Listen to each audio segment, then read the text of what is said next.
Ravenwood Hall stood hidden deep within a quiet countryside, surrounded by sprawling fields and dense groves of ancient trees.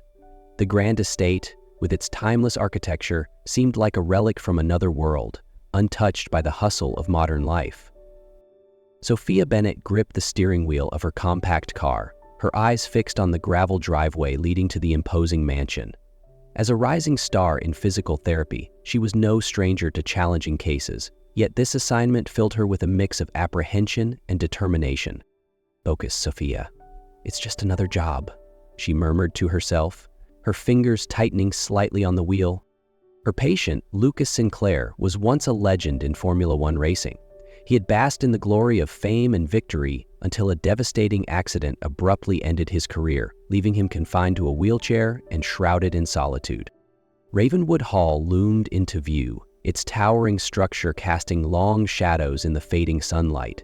The weathered stone walls radiated a sense of mystery and isolation. Sophia parked near the grand entrance, taking a deep breath as she prepared to face what might be the greatest challenge of her career. Sophia climbed the stone steps leading to the grand entrance of Ravenwood Hall.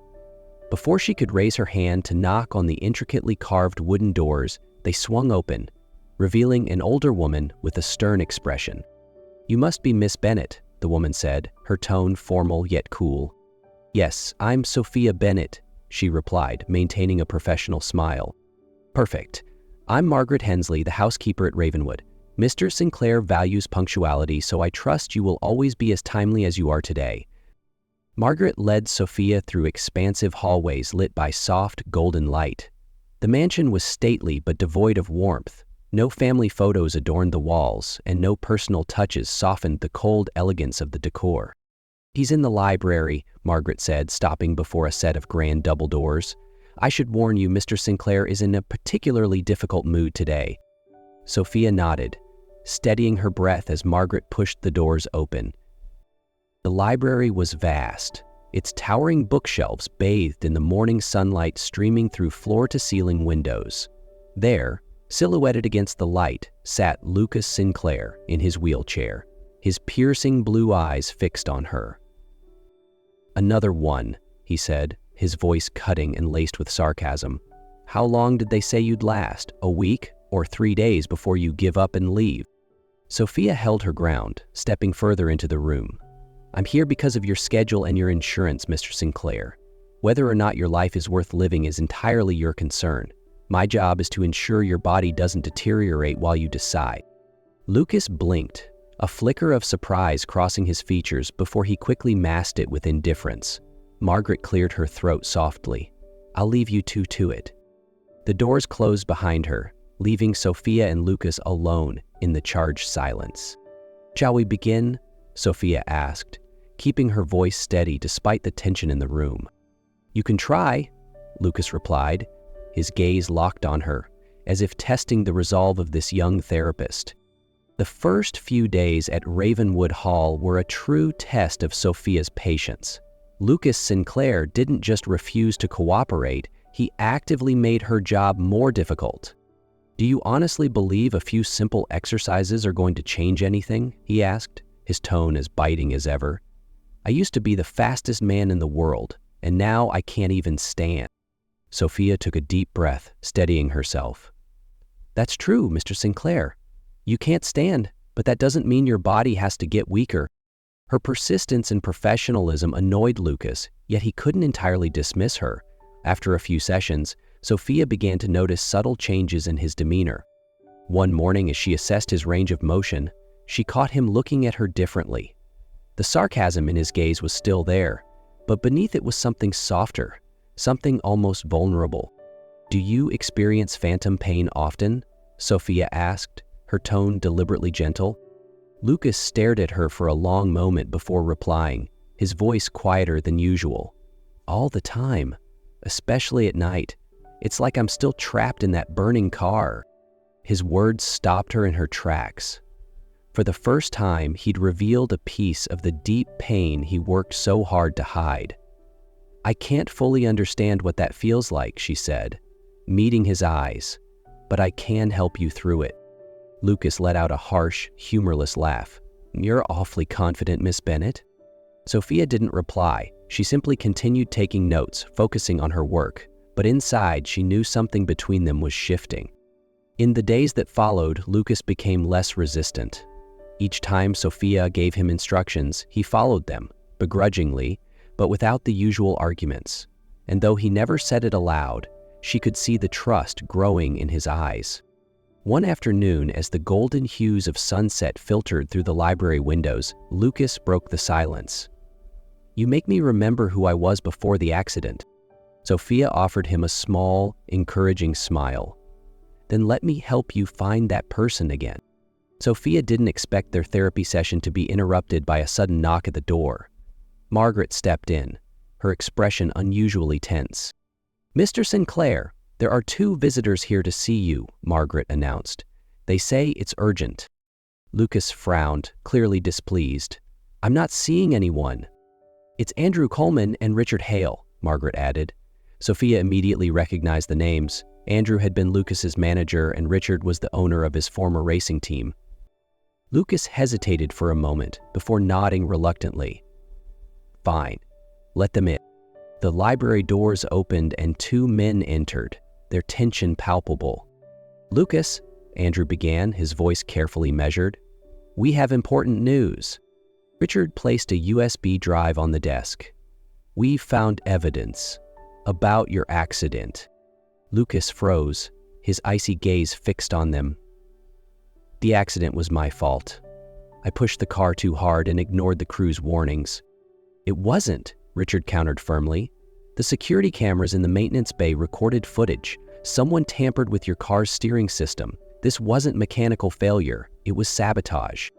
Sophia held her breath, watching Lucas. Anger and pain warred in his expression.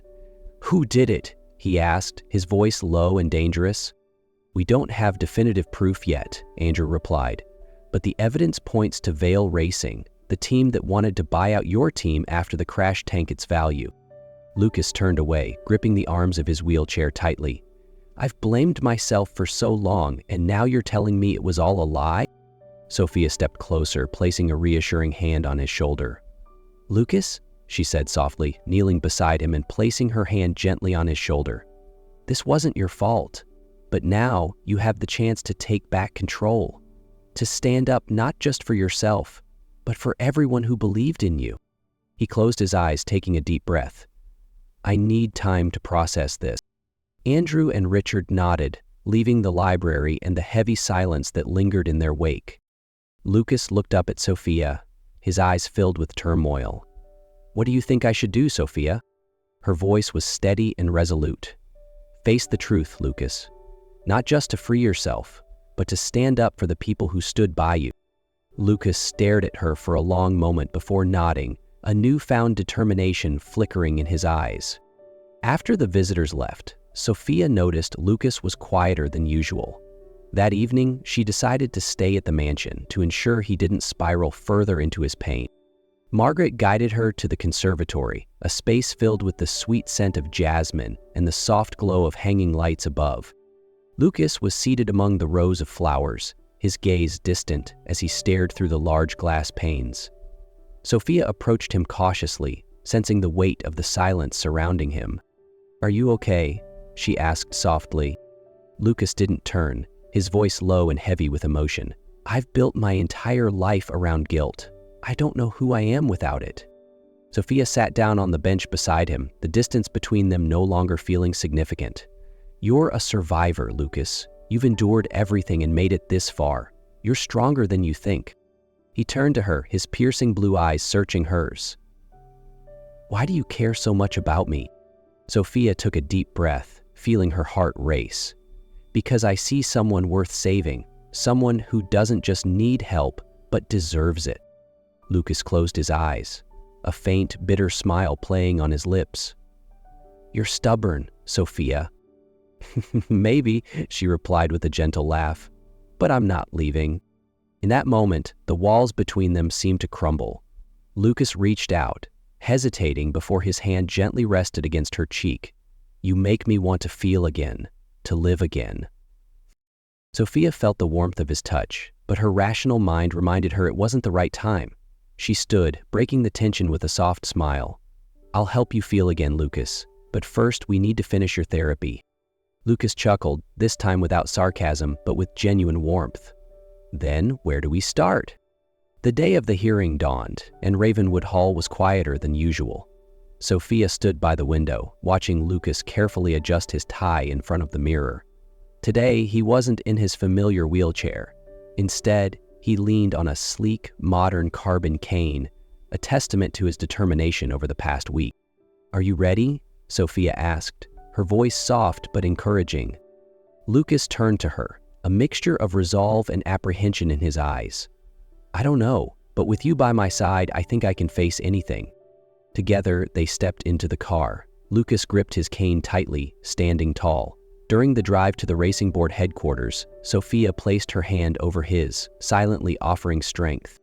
When they arrived, the flashes of cameras lit up the entrance. Reporters shouted questions over one another.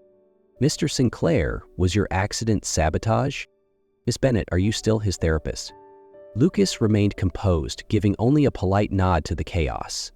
Inside the hearing room, the atmosphere was heavy with tension. The board sat elevated above the rest, while representatives from Vail Racing stood to the side, their expressions guarded. The hearing stretched on for hours. Evidence from security footage, maintenance records, and financial transactions was meticulously presented. Sophia watched as Lucas stood, leaning on his cane for support, and addressed the board. 10 months ago, I believed the accident was my fault. I blamed myself, tore myself apart with guilt. But today, I stand here, not to reclaim my reputation, but to protect the people who work tirelessly for our team, people who don't deserve to bear the consequences of this conspiracy. The room fell silent, the weight of his words settling over everyone present. When the hearing concluded, Lucas walked out with Sophia at his side, his face lighter than she'd ever seen it. Reporters swarmed once more, but this time, he didn't avoid them. "What are your plans now, Mr. Sinclair?" one journalist called out. Lucas paused, smiling, and answered calmly, "To keep healing. Not just for myself, but for others." And he turned to Sophia, taking her hand, "To love this extraordinary woman who reminded me that sometimes crashes lead us exactly where we're meant to be." The sun set behind the hills, painting the sky in warm hues as Sophia and Lucas stepped into the garden at Ravenwood Hall. This was the spot where Lucas once told her his mother believed any problem could be solved while sitting among blooming roses. "There's something I want to give you," Lucas said, settling onto the stone bench near the rose bushes. He reached into his pocket and pulled out a small velvet box. When he opened it, the item inside wasn't a ring. Sophia looked at the carefully polished, antique key resting inside. "What is this?" she asked, her voice filled with curiosity. "The key to the conservatory," Lucas explained. "I've had it restored, to make it our space. It's where we had our first dance, where we spoke the truth about how we feel. I want it to be a place for our dreams and our new beginning." Sophia smiled, her eyes glistening with tears. "Are you asking me to move in with you?" Lucas looked at her with hopeful eyes. "I'm asking you to build a life with me." Sophia stood, taking his hand and pulling him to his feet. "Then dance with me," she whispered.